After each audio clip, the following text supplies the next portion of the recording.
Hello everyone! Today, I'd like to go over a budget commander deck that I've built around Tawnos, the Toymaker, a Simic Commander from the Brothers' War. As usual, I've designed this deck to list for less than $45 at the time of recording, using prices listed by Scryfall, which will include our basic lands at 10 cents each, but this price won't count things such as shipping. So, Tawnos is a 3/5 human artificer costing 3 generic, a green, and a blue to cast, and has it so whenever you cast a bird or a beast creature spell, you may make a token copy of it, but the copy is an artifact along with its other types, which actually gives us a pretty clear build path for this deck. Our main goal of this deck will be to fill a large portion of it with birds and beasts with useful effects on them, as so long as we have Tawnos out on the board, we'll be able to get 2 of those effects for the price of 1. As this is also a very creature focused deck, and one that will go somewhat wide with all the token copies, we're also going to look into a number of Anthems and similar spells to buff most, if not all, of our board at once through increased power, toughness, or keywords. But this introduction's gone on long enough, let's get into the 99 of this deck, starting with our ramp. I'll start us off with some land-based ramp with Rampant Growth and Wayfarer's Bauble, which can be used to tutor a basic land onto the battlefield tapped. Then our Boreal Grazer is a 1-drop beast with reach that lets us put a land onto the battlefield tapped from our hand when it enters the battlefield, which could be especially handy as a turn 1 turn 2 play. And Migratory Greathorn is the first mutate spell in this deck, which lets you tutor a basic land onto the battlefield tapped whenever that creature mutates.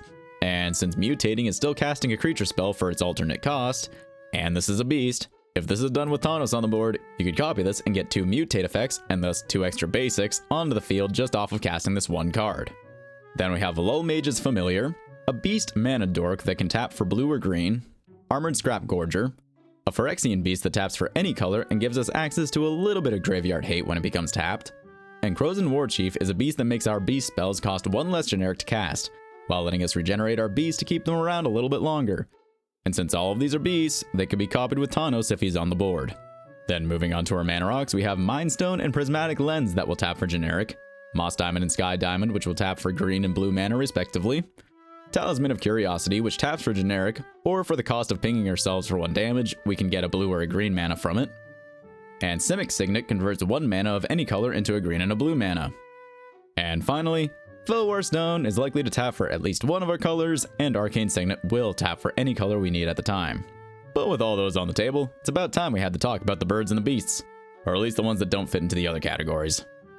First up, we have Cloudfin Raptor, Silver Raven, and Augury Owl, all being low-drop birds with flying, with Cloudfin Raptor being something that can grow larger as we get more powerful creatures onto the board, and Silver Raven and Augury Owl have a Scry 1 and 3, respectively, when they enter the battlefield. Then we have Mistwalker, a 1/4 shapeshifter with flying, and given that it has all creature types through Changeling, it too can be copied by Tawnos when cast. Owlbear Cub is a 3/3 bird bear that definitely works better late game, as when it attacks a player that controls 8 or more lands, we can look at the top 8 cards of our library and put a creature card from among those cards onto the battlefield tapped and attacking that player, and then we put the rest onto the bottom of our library in a random order. And Kelby Guide is a 2/2 beast that can let us untap another target permanent we control, or tap a target permanent if we have 8 or more lands. Rampaging Baloths and Caller of the Pack are 6/6 and 8/6 beasts with trample, respectively, with Rampaging Baloths letting you make a 4/4 beast creature token whenever a land enters the battlefield under your control, and Caller of the Pack has Myriad, so whenever you attack 1 player with Caller of the Pack, you're effectively attacking each opponent with Caller of the Pack. And then we have Broodstar, a beast with affinity for artifacts and flying, and it has a power and toughness equal to the number of artifacts we control. And since the tokens we make with Tawnos are also artifacts, we'll have plenty of artifacts to let us both cast Broodstar cheaply while making it a Lorge Boy. And finally for this part of the video, we have Hydroid Crassus, a jellyfish hydra beast with X in its casting cost, having you gain half X life and draw half X cards rounded down while it enters the battlefield with X +1/+1 counters on it. And since Tawnos copies the spells while we're casting, the copy he makes of Hydroid Crassus will also have the non-zero value of X you chose when casting, as opposed to it reading X as 0 and the copy just dying with 0 toughness, as would happen if you tried to say clone Hydroid Crassus after it's resolved onto the field. Also interestingly enough, the cheapest version of Hydroid Crassus was actually the Secret Lair version, so that's why that's being shown right now. Now, since we have a bunch of creatures that can get token copies of themselves, what's better than 1 token copy? Multiple token copies. And for that, we have a few cards to help, starting with Full Flowering and March of Progress. with Full Flowering being a sorcery that costs X, X, and a green, and having you populate X times, meaning you make a token copy of a creature token you control X times. And March of Progress has you make a token copy of a target artifact creature we control, or if it's cast for its overload cost, each artifact creature we control. And with our Tawnos token copies being artifacts, they can also be copied with the spell. But we also have Strionic Resonator and Twinning Staff. Strionic Resonator lets us copy a target triggered ability we control, such as Tawnos's, for 2 mana, and Twinning Staff simply has it so that if we were going to copy a spell 1 or more times, we copy it that many times plus an additional time, letting us make even more copies of our birds and beasts when they're cast. But now that we have a bunch of creatures to give us board presence, I'd like to start going over some spells that can buff those creatures further. We can start with Fangren Firstborn, a beast that puts a +1/+1 counter on each attacking creature whenever it attacks. Then we have Combined Chrysalis, an artifact that gives our creature tokens flying. Inga and Asika give our creatures vigilance while also turning them into mana dorks that can tap for any color. And if we cast a creature spell with at least 3 mana coming from creature sources, we get to draw a card. Then Garruk's Uprising and Thunderfoot Baloth can give our creatures trample, with Garruk's Uprising also giving us access to a bit more card draw, and Thunderfoot Baloth giving those creatures and itself +2/+2. Though note that Thunderfoot Baloth only gives its buffs if we control our commander. Siege Behemoth is a 7/4 beast with hexproof that, when it attacks, for each creature we control, they can assign their combat damage as if they weren't being blocked. Then Radagast, Wizard of Wilds, is a 3/5 with Ward 1 that gives our birds and beasts Ward 1, making them just a bit more expensive to target. And Unnatural Growth doubles the power and toughness of our creatures we control at the beginning of each combat.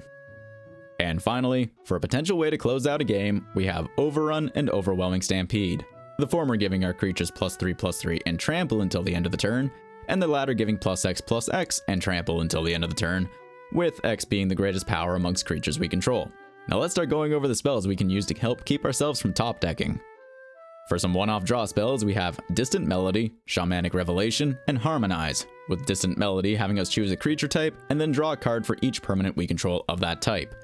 This deck has significantly more birds than beasts, so you're likely to be choosing beast when casting this.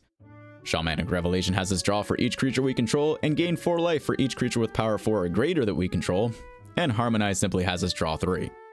Then, Lifecrafter's Bestiary, Wirewood Savage, and Garruk's Pack Leader help us refill as creatures are cast and enter the battlefield.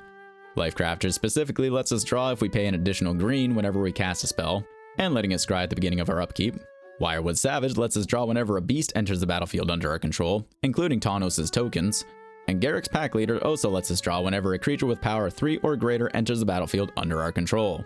Thieving Magpie is a 1/3 bird with flying that has us draw whenever it deals combat damage to an opponent, and Garruk's Harbinger lets us look at the top few cards of our library, the exact number being the amount of damage it deals to a player or planeswalker, of which we can reveal a creature card from among those cards and put it into our hand, putting the rest onto the bottom of our library in a random order. Dreamtail Heron is another mutate card, this time a bird, and it lets us draw whenever it mutates. And Realm Walker is a shapeshifter that has us choose a creature type upon it entering the battlefield, which will likely be Beast for us. And that lets you look at the top card of your library at any time, and you can cast creature spells of the chosen type off the top of your deck, which basically partially extends our hand to the top of our deck. Then we have another mutate card with Parcel Beast, which has an activated ability that, when tapped with 1 mana, we can look at the top card of our library, and if it's a land, we can put it onto the battlefield. Or if we don't put it onto the battlefield, we put it into our hand. And finally, since we'll be making tokens with some regularity, Idol of Oblivion lets us draw for simply tapping it, provided we created a token that turn. But we focused a bunch on our own board, so let's start going over some spells that we can use to interact with what our opponents are doing. For a couple of counter spells, we have Counterspell, countering a spell for 2 blue mana, and Stoic Rebuttal, which basically just becomes Counterspell provided we control 3 or more artifacts, or costing an extra generic if we don't. Then for some destruction effects, we have Broken Bond and Return to Nature for artifact or enchantment destruction, with Return to Nature also being able to act as some graveyard hate, and Broken Bond lets us put a land down if you have one in your hand while you're casting. Beast Within lets us destroy a target permanent, though its controller gets a 3/3 beast creature token. And then we have Masked Vandal, another shapeshifter we could copy, though when it enters the battlefield, we can exile a creature card from our graveyard, and if we do, we can exile an artifact or enchantment an opponent controls. Then Manglehorn is a beast that lets us destroy a target artifact upon entering the battlefield, and makes it so our opponent's artifacts enter the battlefield tapped. Then Gemraiser is another mutate creature spell that itself has reach and trample, and lets us destroy a target artifact or enchantment an opponent controls whenever it mutates. Trigon Predator is a flying beast that, when it deals combat damage to a player, we can destroy a target artifact or enchantment they control. And then, for a bit of protection for ourselves, Druid's Deliverance is a fog effect, preventing all combat damage that would be dealt that turn, but it also lets us populate to make another token copy of a creature token we control. And Plax Manta is a beast with flash that gives our creatures Shroud until the end of the turn should someone try to target our stuff. However, Plax Manta must be sacrificed unless you also spent a green mana to cast it. And finally, we have Azuri's Predation for a minor board wipe, making a 4/4 Phyrexian beast creature token for each creature our opponents control, and then each beast fights a different one of those creatures, likely taking out a large chunk of our opponent's creatures, and also likely leaving us with a few leftover Phyrexian beasts. But now that we've gone through all of the spells in this deck, let's take a look at our land base. First up are some land tutor lands with Promising Vein, Shire Terrace, and Myriad Landscape, all being able to tap for generic, and the first two can be tapped and sacked for 1 mana to tutor a basic land onto the battlefield tapped, and the latter for 2 mana lets you tutor 2 basics of the same type onto the battlefield tapped. Then for some tapped lands, we have Yavimaya Coast, a Pain land, Vine Glimmer Snarl, a Reveal land, Temple of Mystery, a Scry land, Thornwood Falls, a Life Gain land, and Simic Growth Chamber, a Bounce land. Then Unclaimed Territory taps for generic, but has us choose a creature type upon entering the battlefield, and can tap for mana of any color, provided that mana is spent to cast a creature spell of the chosen type. And then Path of Ancestry and Command Tower will tap for any color in our commander's color identity. Mosswarp Bridge taps for green, but has Hideaway 4, letting us look at the top 4 cards of our library when it enters the battlefield, of which we can exile one of those cards face down, and we put the rest onto the bottom of our library in a random order. And then, when you control creatures with a combined power of 10 or greater, you can pay a green and tap Mosswarp Bridge to play the exiled card without paying its mana cost. Just note that it says play, not cast, so if a beast or bird was exiled and played this way, Tawnos won't be able to make a copy of it as it enters the battlefield, at least as I understand it. Correct me in the comments if I'm wrong. Then Novagen, Heart of Progress, taps for generic but can be used to put a +1/+1 counter on each creature that entered the battlefield this turn. And Rogue's Passage can let us ensure that a creature gets through on an opponent. But aside from that, we'll fill the rest of this deck with 10 islands and 12 forests. But now that we've talked about all 100 cards in this deck, let's take a look at that price. And as you can see, this deck is currently listing around $43.50 at the time of recording, including our basic lands at 10 cents each, but this price doesn't include things such as shipping and the like. But before I close out this video, I'd like to suggest a handful of cards that you may wish to consider subbing in if you wish to upgrade this deck a bit further with a bit higher budget. Cards like Panharmonicon and Adrix and Nev, Twin Casters, can make it so Tawnos produces an additional token whenever you're making your bird or beast creature tokens, which goes along with Twinning Staff and Strionic Resonator. Curiosity Crafter could be a very good source of consistent draw to add to this deck, as it is itself a bird and could be copied with Tawnos, and given we'll have many creature tokens, we'd be drawing whenever those tokens deal combat damage to a player, possibly twice if you have 2 Curiosity Crafters.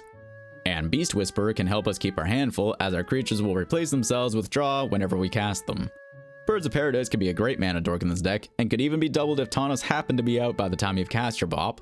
And of course, this being a creatures deck in green, Craterhoof Behemoth is amongst the best ways to close out a game, and it has a price to show for it. But that all being said, if you'd like to build, adapt, upgrade, or otherwise play with this deck, the link, as always, is in the description down below. If you liked the video, maybe give it a like, and if you'd like more Budget Commander deck tech content, maybe consider dropping a sub. Regardless, thank you for watching, and I'll see you in the next one.